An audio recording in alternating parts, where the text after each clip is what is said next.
Ассалаумағалейкум, құрметті көрермен, қоян сүйер қауым, қоян асырайтындар.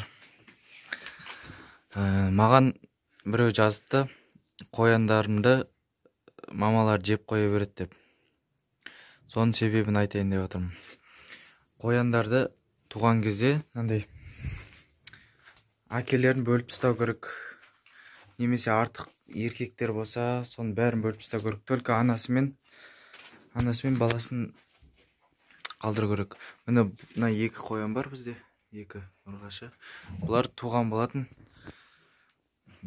Соның екі қызды қалдырып бірге жүргіздік куәлерге. Еркекті бұлай бөліп тастадық. Ана екі қоянның балаларын біреусі мына жерде.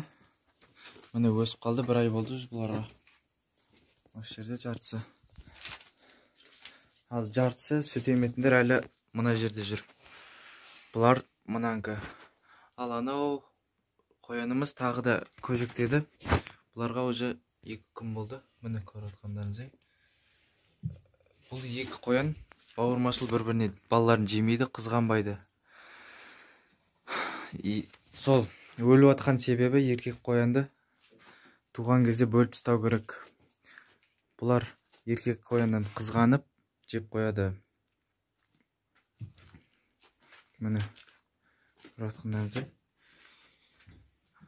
Уже осылар осылай өсті, бәрі бірге осы жерде вольерде өскен. Кішкентайдан бірге туылып осы жерде өскен. Міне көріп отқандарыңыздай. 2 күн болды туылғандарына. Сол. Видео қызық болса, пайдалы болса, тіркеліп лайк басып кетіңіздер. Алда тағы видеолар шығатын болады. Рахмет.